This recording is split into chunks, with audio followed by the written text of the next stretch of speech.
আসসালামু আলাইকুম। আজকে আপনাদের সামনে জীবনের কিছু চরম বাস্তবতা তুলে ধরছি। মনে করুন প্রচণ্ড কষ্ট নিয়ে রাতের বেলায় আপনি কাঁদতে কাঁদতে ঘুমিয়ে পড়লেন। আপনার মন ভেঙে টুকরো টুকরো হয়ে গিয়েছে। আপনি চাইছেন আল্লাহ তাআলা যেন আপনাকে এই কষ্ট থেকে মুক্তি দেন।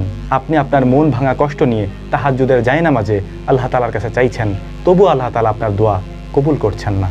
আল্লাহ তাআলা হয়তো আপনাকে সমাধান না দিয়ে আপনাকে পরীক্ষা করছেন। যেমনটা হযরত ইউসুফ আলাইহিস সালামের হাতে হাত করা পরানো ছিল, কিন্তু আল্লাহ তাআলা তার তাকদীরে মিশরের রাষ্ট্র ক্ষমতা লিখছিলেন। আল্লাহ তাআলা কখনো কখনো আপনাকে আমাকে বন্দী করেন যাতে করে আমরা মুক্ত হতে পারি। যেমনটা হযরত মূসা আলাইহিস সালাম ছোটবেলায় তার মায়ের কোল থেকে বঞ্চিত হয়েছিলেন, যাতে করে তিনি ফেরাউনের সাম্রাজ্য ধ্বংস করে সেখানে ইসলামের বাতি জ্বালাতে পারেন। কখনো কখনো আল্লাহর দেয়া কষ্ট আপনার জন্য নেয়ামত হয়ে ফিরে আসে। যেমনটা আল্লাহর পয়গম্বর হযরত ইব্রাহিম আলাইহিস সালামকে আগুনে ফেলে দেওয়া হয়েছিল, কিন্তু আগুন তার একটি পশমও পোড়াতে পারেনি।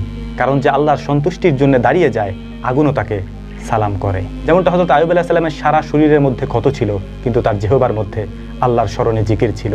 আইয়ুব আলাইহিস সালামের এই ধৈর্যের জন্য আল্লাহ তাআলা তার কাছ থেকে যা যা কেড়ে নিয়েছিলেন সমস্ত কিছু আবারও ফিরিয়ে দিয়েছিলেন। যেমনটা হযরত নূহ আলাইহিস সালামকে সারা দুনিয়ার মানুষ পাগল বলেছিল, কিন্তু যখন প্লাবন হলো, তুফান হলো, তখন শুধু নূহই বেঁচে ছিলেন।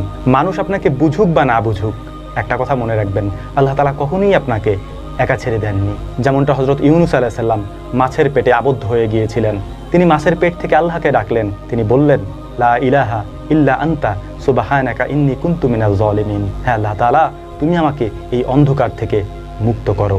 ডাকের সাথে সাথে রব্বুল আলামিন ডাকের সাড়া দিয়েছেন, তাকে অন্ধকার থেকে মুক্ত করেছেন। যেমনটা হযরত ঈসা আলাইহিস সালামকে মারার জন্য পরিকল্পনা করা হলো, আল্লাহ তাআলা তাকে আসমানে তুলে নিলেন। কারণ যাকে আল্লাহ তাআলা উঠান তাকে কেউই নিচে নামাতে পারে না। যেমনটা আকায়ে নামদার তাজেদার মদিনা নবী মুহাম্মদ সাল্লাল্লাহু আলাইহি ওয়াসাল্লাম তায়েফের ময়দানে গায়ের তাজা রক্ত ঝরিয়েছিলেন। মক্কার মানুষেরা তাকে দূর দূর করে তাড়িয়ে দিয়েছিল, তাকে মারার জন্য হিজরতের রাতে পরিকল্পনা করেছিল।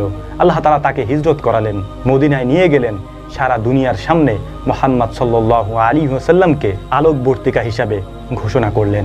পরিশেষে একটা কথা মনে রাখবেন, আল্লাহ তাআলা যখন আপনার পরীক্ষা নেন, ওই পরীক্ষার পেছনে আল্লাহ তাআলার মহা পরিকল্পনা থাকে, যেটা হয়তো খালি চোখে আমরা বুঝতে পারি না। তবে আস্তে আস্তে যখন দিন যায়, সময় যায়, বছর যায়, মাস যায়, তখন আমরা বুঝতে পারি যে অতীতে আমাদের কাছে যে কষ্ট এসেছিল, সেই কষ্ট আল্লাহ রাব্বুল আলামিনের পক্ষ থেকে আমাদের জন্য পরীক্ষা ছিল, রহমত স্বরূপ ছিল। ওই রহমত যদি আমরা তখন না পেতাম, হয়তো ভবিষ্যৎটা আমাদের জন্য এত রঙিন হতো না। আল্লাহ রাব্বুল আলামিন জীবনের সমস্ত অধ্যায় আমাদেরকে পরীক্ষা করেন, পরীক্ষা নেন। সেই পরীক্ষায় যদি আমরা ধৈর্য ধারণ করে পাশ করতে পারি বা উত্তীর্ণ হতে পারি, রব্বুল আলামিন আমাদের জন্য নেয়ামত স্বরূপ এমন কিছু রেখেছেন যেটা আমরা কল্পনাও করতে পারি না, আমাদের অতীত জীবনে যেটা আমরা ফেলে এসেছি। আল্লাহ রাব্বুল আলামিন এই কথাগুলি আমাদেরকে বোঝার তৌফিক দান করুন। ওমা তৌফিকি ইল্লা বিল্লাহ। নাসরুম মিনাল্লাহি ফাতহুন কারীব ওয়া আখিরু দাওয়ানা আনিল হামদুলিল্লাহি রাব্বিল আলামিন।